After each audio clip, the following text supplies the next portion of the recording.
राजधानी शहर लखनऊ में राष्ट्रकवि रामधारी सिंह दिनकर की प्रमुख कृति रश्मि रथी पर्व नाट्य मंचन का भव्य आयोजन इंदिरा गांधी प्रतिष्ठान में किया गया है। इस कार्यक्रम का उद्घाटन मुख्यमंत्री योगी आदित्यनाथ के द्वारा हुआ। लगातार 3 दिनों तक दिनकर की प्रमुख कृति रश्मि रथी बृहद रूप से मनाया जा रहा है। इसी क्रम में पूर्व मंत्री केंद्रीय अश्विनी कुमार चौबे से खास वार्ता चर्चा आज की स्टेट हेड ज्योति गुप्ता ने की। आइए सुनते हैं क्या कुछ कहा पूर्व केंद्रीय मंत्री अश्विनी कुमार चौबे ने। नमस्कार, मैं हूं ज्योति गुप्ता और आप देख रहे हैं चर्चा आज की। राष्ट्रकवि रामधारी सिंह दिनकर की एक महान कृति है रश्मि रथी। उसका पर्व मनाया जा रहा है। 75वां महान पर्व मनाया जा रहा है। हमारे साथ ज्यादा बातचीत करने के लिए पूर्व कैबिनेट मंत्री हमारे साथ जुड़ चुके हैं, जो हमारे साथ बातचीत करेंगे सारे विषयों पर। सर, क्या कुछ कहना चाहेंगे आज के इस महान पर्व पर? आपकी क्या सोच है? मुझे बहुत प्रसन्नता है और मैं गौरवान्वित हूँ कि लखनऊ भगवान लक्ष्मण की कहते हैं ये भूमि है और यहाँ संस्कृति और संस्कार दोनों पलता है। तो जिस प्रकार से रश्मि रथी महापर्व यहाँ की सरकार ने इसको मनाने का निश्चय किया और 3 दिवसीय रश्मि रथी पर्व के रूप में यहाँ मना रहे हैं। कल से ये प्रारंभ हुआ है और इंदिरा गांधी प्रतिष्ठान में कल कार्यक्रम, बहुत भव्य कार्यक्रम हुआ।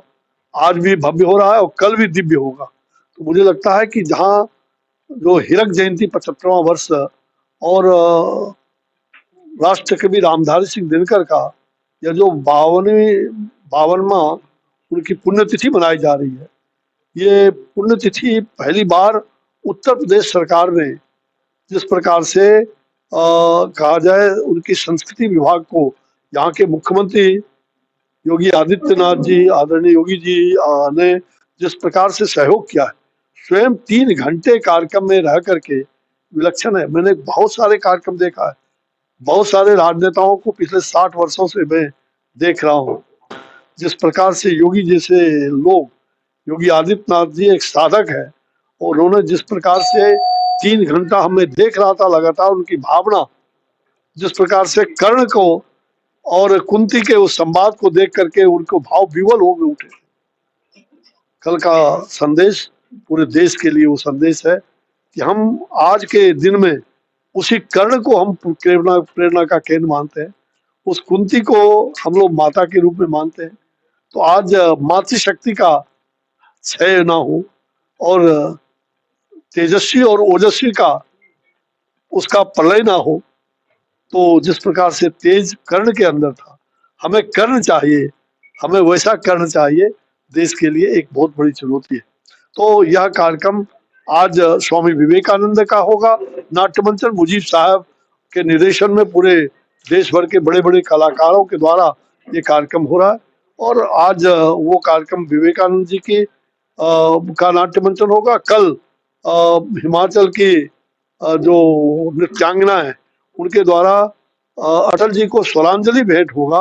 उनके शताब्दी वर्ष के बाद उनको जिस लखनऊ में उन्होंने लखनऊ का विकास में अग्रणी भूमिका अदा किया था, आज यहाँ स्वरांजलि अर्पित किया जाएगा कल और उनके 10 कविताओं को चयन करके उस पर घुंघरू से ताल निकाल करके कविताओं का मंचन होगा और साथ साथ पंडित लोकमान्य बाल गंगाधर तिलक, जिन्होंने इसी लखनऊ की धरती पर इसी चारबाग में कहा था कि स्वराज हमारा जन्म सिद्ध अधिकार है, जहाँ से इस मंत्र की घोषणा हुई थी और पूरे देश में बिगुल बजा था और पूरे देश में परिवर्तन हुआ।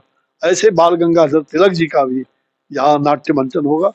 तो पूरे लखनऊ के लिए बहुत बड़ा अवसर है और स्वयं मुख्यमंत्री जी ने संदेश दिया है, न केवल उत्तर प्रदेश के लिए, पूरे देश के लिए हम रश्मि रथी पर्व के माध्यम से राष्ट्रकवि रामधारी सिंह दिनकर को सत नमन करते हैं और ऐसे साहित्यकारों को, ऐसे सांस्कृतिक संगठन जिन्होंने बढ़ चढ़ करके यहाँ हिस्सा लिया, ऐसे सभी छात्र युवा संगठन को भी मैं साधुवाद देता हूँ। विद्यार्थी परिषद हो, हमारे देख रहे हैं कि यहाँ श्री अमरनाथ मिश्रा जी, वीनू शुक्ला, पूरी टीम, इन लोगों ने इस कार्यक्रम में लंबे समय से 1 महीना से ये लोग लगातार रात दिन लगे हुए हैं। तो मैं बधाई देता हूँ लखनऊ के युवाओं को, लखनऊ के सभी ऐसे सांस्कृतिक और साहित्यिक विचारधारा से जुड़े हुए सभी लोगों को जो आकर के इस कार्यक्रम को सफल बना रहे हैं। अश्विनी चौबे जी, आपने एक लंबा समय बीजेपी को दिया है और लगता है कि वर्तमान समय में जो बीजेपी है वो सांस्कृतिक को ज्यादा से ज्यादा बढ़ावा दे रही है। आने वाली जो हमारी यूथ है उसको कुछ समझने का मौका दे रही है, कैसा लगता है?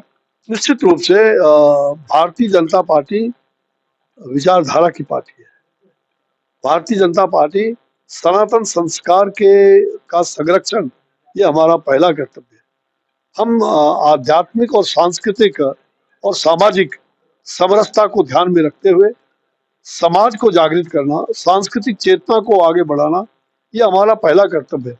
और इसलिए भारतीय जनता पार्टी ऐसे सभी कार्यक्रमों को सराहना करती रही है, ऐसे कार्यक्रमों को महत्व देती है। तो इससे जुड़ेंगे लोग तो उनकी क्षमता भी आगे बढ़ेगी, आत्मचिंतन भी बढ़ेगा और हर प्रकार से यशस्वी होंगे। सर, समाजवादी पार्टी में देखा गया है कि हमेशा आपकी जो कृत होते हैं बीजेपी के द्वारा कार्य होता है उसको विरोधी हमेशा करते रहते हैं, क्या कुछ कहना चाहेंगे उनके लिए? तो वो भगवान ने उनको विरोधी बनाया, विरोधी ही जीवन भर बने रहे। हम उनको यही आशीर्वाद देते हैं। आप पार्टी में एक विस्फोटक फूट पड़ा है, कहा जाता है कि बीजेपी ने करवाया है। भाई देखो, घर में कोई छठी होता है तो बीजेपी ने कराया। अरे भाई उनका क्या है, बीजेपी बच्चे पैदा होते हैं तो बीजेपी ने कराया। ये तो विपक्ष की मानसिकता इतनी कुत्सित है, ये कुत्सित मानसिकता के शिकार है।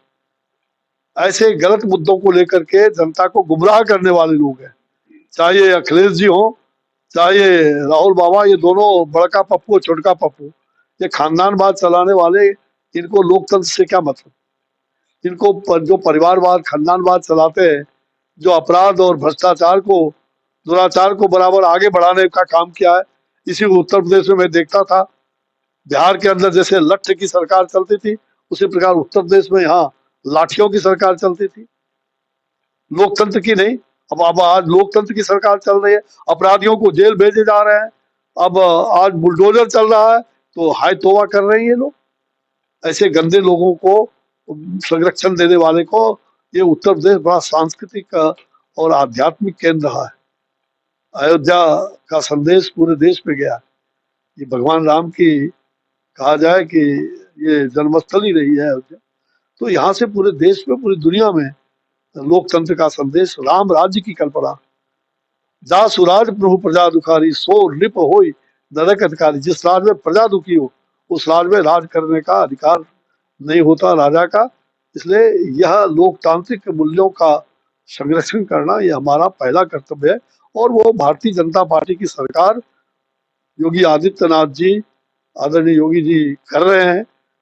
इससे बड़ी बात क्या हो सकती है? और उनको ये लोग गलत दुष्प्रचार करके कहते हैं हम घेर रहे हैं। और क्या घेरोगे? योगी को कोई घेर सकता है? चला लंगोटा बांध करके। योगी तो अपने आप में योगी होता है, वो सबको घेर लेगा, उसको नहीं घेर पाओ। मंत्री जी, पश्चिम बंगाल में पहले चरण का मतदान हो चुका है, भारी मतों से मतदान हुआ है, ऐतिहासिक मतदान हुआ है, मतदाता अपने घरों से निकलकर बाहर है। क्या लगता है बहुत बड़ा उलटफेर होगा? भाई वो बंगाल के अंदर एक बहुत बड़ा परिवर्तन का लहर, वहां लगातार परिवर्तन की लहर दौड़ रही है। और इस चिलचिलाती धूप में लोग, जहां बांग्लादेश के लोगों ने बंगाल के माध्यम से वहां शरणार्थियों को भेजने का काम किया, शरणार्थी नहीं बल्कि बांग्लादेशी लोग, तो घुसपैठियों को जहां घुसाने का काम किया, उसका शरण देने वाला यही बंगाल ममता जी का पार्टी और ममता जी की सरकार थी। इसलिए आज वहां हिंसा बढ़ रहा है, बड़े पैमाने पर हिंदू मारे जा रहे हैं, वहां सनातन का मूल्य, इसलिए आज वहां हिंसा बढ़ रहा है, बड़े पैमाने पर हिंदू मारे जा रहे हैं, वहां सनातन का मूल्यन हो रहा है। सनातन की रक्षा कौन करेगा? हम करेंगे, हम करेंगे, यानी बंगाल के लोग करेंगे। बंगाल आध्यात्मिक केंद्र भी रहा है, सांस्कृतिक चेतना का एक जागरण का एक प्रमुख केंद्र रहा है बंगाल में, जहां स्वामी रामकृष्ण परमहंस, स्वामी विवेकानंद जैसे, मामा खेपा जैसे आध्यात्मिक पुरुष, महापुरुष, वही नेता सुभाष चंद्र बोस, बंकिम चंद्र से लेकर के रविन्द्रनाथ टैगोर, और हमारे आधुनिक भारत में जिस प्रकार से हमारे पंडित श्यामा प्रसाद मुखर्जी ने जनसंघ का निर्माण करके पूरे देश में आज भारतीय जनता पार्टी का ये बरगद का पेड़ आप देख रहे हैं दुनिया की सबसे बड़ी सशक्त पार्टी के रूप में उभर करके आई है। 12 करोड़ की पार्टी। हम भारतीय जनता पार्टी के कार्यकर्ता इस देश को राष्ट्र प्रथम की भावना से काम कर रहे हैं। हमारे लिए राष्ट्र सर्वोपरि है, तब फिर दल फिर व्यक्ति, लेकिन उनके लिए पहले व्यक्ति फिर दल और राष्ट्र जाए चूल्हे भाड़ में। ये इंडी ठगबंधन के लोग, जितने लोग देख रहे हैं, नकली लोग, ये खानदानवादी परिवारवादी लोग, ये भ्रष्टाचार को पोषक करने वाले लोग, इनके सामने कोई उद्देश्य नहीं है और ये इस प्रकार के गलत चीजों की मानसिकता के शिकार होते हैं और इस प्रकार का गलत आरोप प्रत्यारोप करते रहते हैं। ये विरोधी दल में है, विरोध करना आपका धर्म होता है, लेकिन विरोध हर चीज में विरोध करते हो और जहां अच्छा काम करते हैं। कल क्यों ना आए रश्मि रथी पर्व मनाने के लिए, सबको निमंत्रण गया था, सारे विपक्ष को भी गया था, सबको गया था, आते रश्मि रथी पर्व मनाते। तो क्या अभी भी कल है, आज है, मैं अखिलेश जी को भी आमंत्रित कर रहा हूँ कि कोई ये योगी आदित्यनाथ जी का कार्यक्रम केवल नहीं है, सरकार ने उसमें सहभागिता किया है। ये राष्ट्र कवि रामधारी सिंह दिनकर स्मृति न्यास का मैं पैट्रॉन भी हूँ, संरक्षक हूँ।